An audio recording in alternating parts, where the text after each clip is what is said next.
Cara mengganti background video di aplikasi KineMaster. Nah teman-teman, kita masuk ke aplikasi KineMaster, kita klik tanda plus ini, proyek kosong seperti biasa, lalu kita pilih peramban media, kita pilih latar. Untuk aplikasi KineMaster ini dari aplikasi bawaannya nggak begitu banyak pilihan ya teman-teman, ini itu cuman ada beberapa. Dan kalau untuk color atau warna ini teman-teman bisa sesuaikan aja, ini ada banyak pilihan. Kalau untuk warna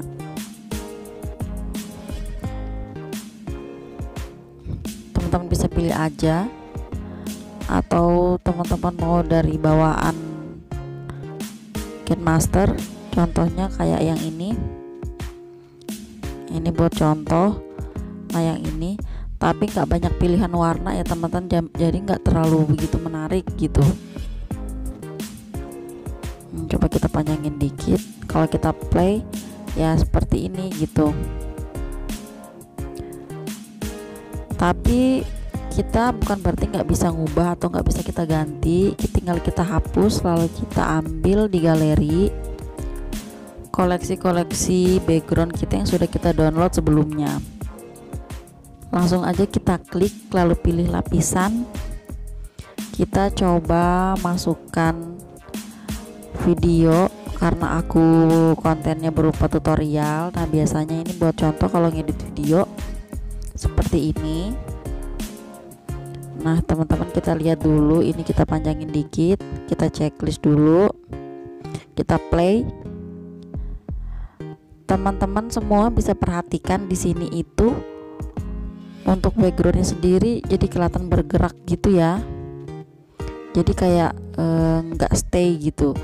Ini caranya tinggal kita klik bagian bawah ini, kita klik background di sini, lalu klik tanda potong. Lalu teman-teman bisa perhatikan, pastikan untuk yang seka bintangnya itu full layar, jangan terpotong. Nanti kalau misal terpotong nggak semua gambarnya terlihat. Jadi teman-teman usahakan aja untuk seka bintangnya itu full layar ya teman-teman, agar gambarnya juga nggak terpotong. Kalau sudah, langsung kita klik yang sama dengan ini, lalu checklist. Nah ini otomatis sudah nggak akan bergerak lagi. Nah seperti ini, sudah nggak gerak-gerak lagi dan sudah stay. Ini tinggal kita klik bagian backgroundnya, lalu kita panjangkan sesuai durasi video kita. Nah seperti ini. Kalau sudah, langsung kita checklist. Nah seperti ini hasilnya. Untuk backgroundnya teman-teman bisa download di Google, itu ada banyak, atau bisa di aplikasi PictArt juga bisa. Tinggal teman-teman save aja ke galeri. Semoga tutorial ini bisa bermanfaat untuk YouTuber pemula.